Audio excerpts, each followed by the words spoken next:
This happened when I was really young. I'm talking second or third grade. It's hard for me to remember things clearly from that long ago, but this memory stands out for reasons you'll soon understand. It was a school day, and it had been raining cats and dogs all day. After picking me up from school, my parents left the house for some upscale events. I can't remember if it was a fundraiser or a dinner party or something else entirely. Either way, they were supposed to come back home that night, but while they were gone, the storm picked up like crazy, and it became unsafe to drive long distances. So instead of driving back home, they reluctantly decided to spend the night at one of their friends' houses who lived much closer to where the event was. I remember them calling me on the house phone and repeatedly apologizing for leaving me there by myself, even though I insisted that I wasn't even hungry and I'd be fine. My mom gave me a list of things to do before bed. Lock all the doors and windows, keep at least one house light on, make sure all the blinds were closed, typical stuff. At the time, I didn't understand why they were making such a big deal about everything. I wasn't quite old enough to realize how important it was to not leave kids my age home alone.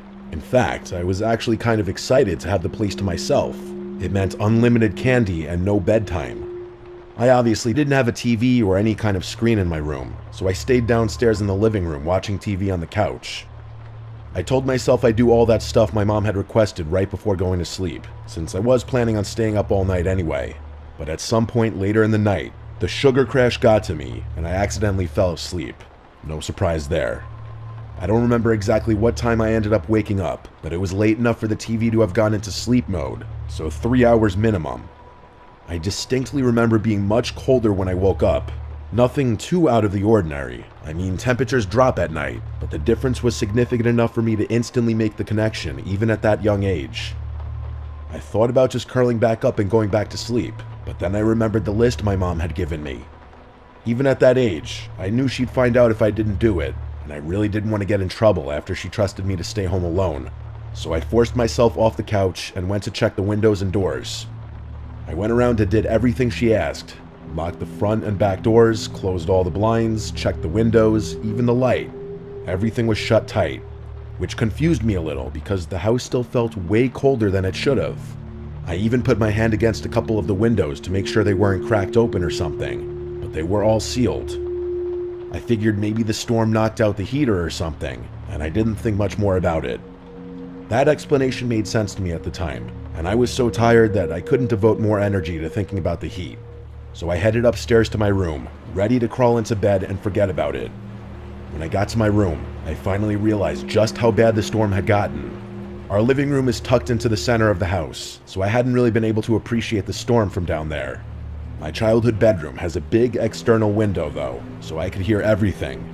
The rain was slamming against the glass like it was trying to get in, and every minute or so there was a burst of lightning followed by a deafening clash of thunder. I wasn't scared of storms at that age, but I do remember being concerned that a tree was going to fall on the house. That's probably why I had trouble falling back asleep, even though I had been dead tired not even 20 minutes prior. As I was lying there, trying to fall asleep, I started picking up on these odd sounds. Every so often, there were these weird creaking sounds, like shifting wood. Thing is, the entire floor is carpeted, so it couldn't have been coming from my room. At first, I thought it was a tree swaying in the wind, but the sound didn't quite fit. Even then, I knew the general sounds associated with thunderstorms. This definitely wasn't one of them. It started bothering me after a while. For whatever reason, it wasn't the storm keeping me up. It was that stupid sound. I couldn't take it much longer, so I sat up and looked around the room, not really sure what I was looking for. I listened, trying to drown out the sounds of the storm and focus in on the creaking. Lightning flashed, illuminating the whole room. Everything looked normal, but my eyes were drawn to the only wooden thing in the room, the closet.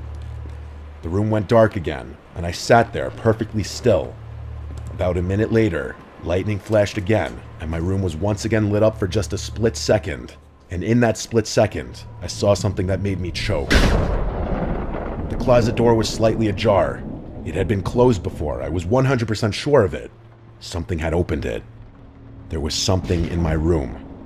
I didn't scream, I didn't speak, I didn't even think. I just got out of bed as quietly as I could and walked out of the room. That walk from the bed to the door felt like a 500-mile, 5-year journey. I immediately went downstairs and hid under the dining room table. Then, and only then, I started crying. I didn't know what else to do. There was someone in my house, in my room, and my parents were too far away to help me. I'm not sure how long I stayed under that table, but at one point, I heard footsteps walking down the stairs. I held my breath, knowing that any sound I made could have ended my life. They weren't normal footsteps. It sounded like whatever it was jumping and pinballing down the stairs. The footsteps got closer. They were approaching the dining room table like they knew where I was hiding. I can't tell you how scared I was. I really thought I was gonna die. And then, from under the table, I saw them. I couldn't see their upper body, but two bare feet walked into view. Two nasty, wet, and muddy legs that were tinted yellow. I couldn't tell if they were male or female legs. That's how gross and almost disfigured they looked. There were cuts all over their legs, like they had rolled around in a thorn bush. They were also stumbling, like they were struggling to even stand upright. And just as I thought it couldn't get any worse, they dropped something. It was a wrench. It clattered against the floor, and I'm telling you, it took every fiber in my being to fight back a scream. If that person bent down to pick the wrench up, they'd definitely see me. With wide eyes, I watched as that person stood still, not picking up the wrench, but not walking away either. It felt like a standoff, where any wrong move could end my life. Eventually, they finally continued walking, and I couldn't see them anymore. I listened as the chaotic footsteps stomped and stumbled around my first floor for what felt like an eternity. And then, finally, the front door opened and shut. They were gone. I stayed hidden under that table for a long time after that. Part of it was fear, but another part of it was what I can only describe as trauma. I just remember being shaken and scared. I was at the ripe age where I understood how dangerous the situation was, but not old enough to know how to deal with it. The rest of the night was kind of a blur. I picked the wrench up off the floor, not wanting my parents to find it the next morning. After making sure the front door was locked, I slunked back upstairs, crawled into bed, and fell asleep. Everything went back to normal after that. For whatever reason, I was terrified to tell my parents. I didn't want them to find out I hadn't locked the doors and done everything they had asked me to do, so I just kept the whole thing to myself. It wasn't until several years later that I told them the story, and it actually took some convincing for them to believe me. Looking back, not telling them the moment it happened was an awful decision, since there was nothing that could have been done about it so far removed from the incident. If I'm being frank, this experience traumatized me for basically the rest of my childhood. I slept with a nightlight from then on, and I developed a fear of the dark that didn't go away for a long time. I still have trouble explaining what happened that night, but I learned my lesson. Lock your doors at night.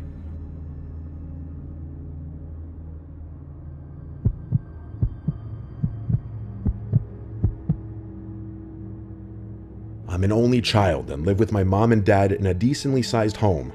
It's a little big for just the three of us, but my parents' running joke is that it was never their intention to have only one kid. They just never got around to having more. Anyway, I was 15 when this happened. It was a rainy Saturday night sometime in May.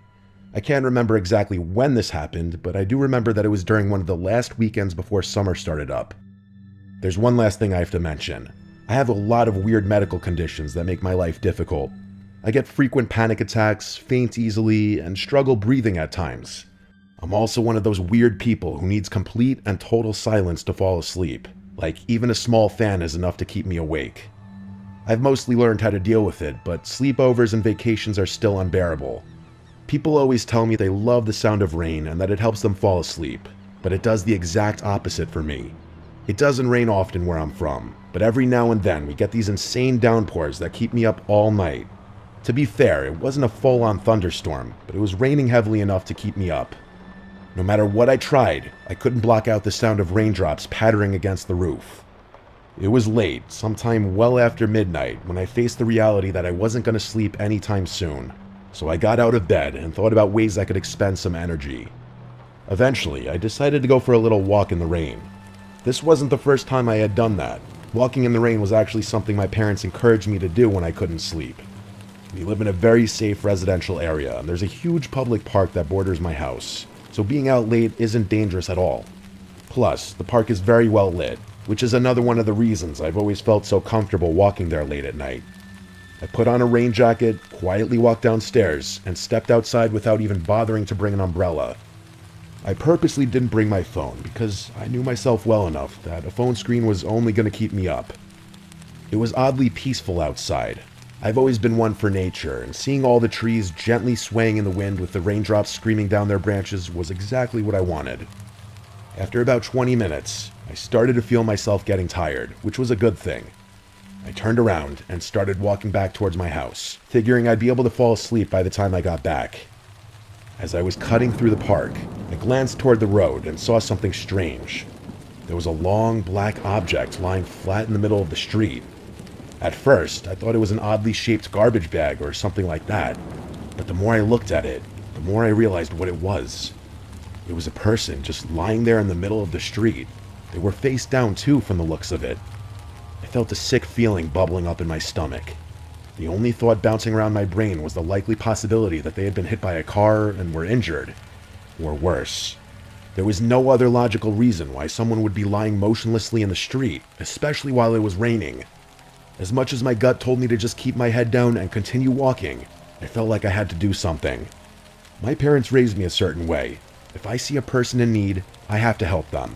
So against my instincts, I started approaching the person in the street. As I got closer, I was able to make out what they were wearing. Black pants and a dark plaid shirt. Definitely not the type of attire someone would wear during heavy rain. Judging by the clothing, it was a man, but that's what I had already assumed. I'm not sure if it was the gravity of the situation or something else, but as I was walking toward the street, I realized for the first time that night how cold I was. Like the rain was lukewarm one second and ice cold the next, if that even makes any sense. As I was closing in on the road, a screech rang out from somewhere behind me. Instincts took over and I whipped my head around, adrenaline flooding my veins. It sounded like a howl, but slightly off. Like a wounded animal, that's the only way I can describe it. A quick scan of the tree line revealed nothing. The sound must have come from deeper in the park, meaning there was no imminent danger. Still, the sheer strangeness of it all had my heart racing. I had never heard anything like it before, and the lack of an explanation was what triggered that feeling of pure fear. But that feeling was about to get 1,000 times worse, because when I turned back around and faced the street, that person wasn't lying down anymore. They were sitting perfectly upright, staring at me. In that moment, everything started fading and my vision narrowed.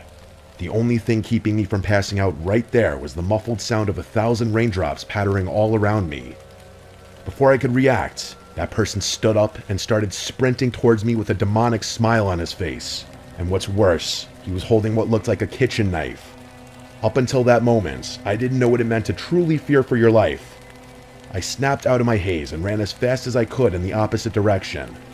As soon as I started running, I heard him yell, "I'll kill you," at the top of his lungs. The wet grass made it impossible to run at full speed, but my one saving grace was that whoever was chasing me would have to deal with the same thing. I didn't want to lead him to my house, so I ran towards the trees, hoping I could lose him in the park. That's where the screech had just come from, I know, but I didn't have another choice. I didn't look back once, I just ran like my life depended on it. And considering how insanely cracked out that guy looked, I think my life actually did depend on it. I ran towards the densest part of the park, hoping I'd be able to hide in there before he caught up to me. I didn't even know if he was still chasing me, but I didn't care. Part of me felt like if I stopped running, the fear would catch up to me and I'd pass out immediately. I made it into the woods, and right when I was about to throw up from exhaustion, I ducked behind a tree and tried to catch my breath. I looked behind me, and there was no one, or at least no one I could see. The only thought on my mind at that point was how in the world I was going to get home safely. I didn't feel comfortable moving, so I just waited there. I must have waited at least 20 minutes before finally stepping out from behind that tree. I took the long way home, around the backside of the park and through this other section that spit me out a few streets away from my house. No one followed me. I finally made it home and collapsed on my bed, drenched and basically traumatized. I never got an answer for anything that happened that night. That howl is honestly what confuses me the most. I have a hard time believing it was somehow related to the man that tried to attack me, but it's just too coincidental. I think what happened is that guy heard the screech too, looked up, saw me, and then did whatever he did for whatever reason. As for his motivation, I have no idea. There's just crazy people out there. Maybe he was on drugs or something. I know it's not a real explanation, but I can't think of a better one. I still live in the same house today, and even though several years have gone by, it's hard not to think about this experience every so often.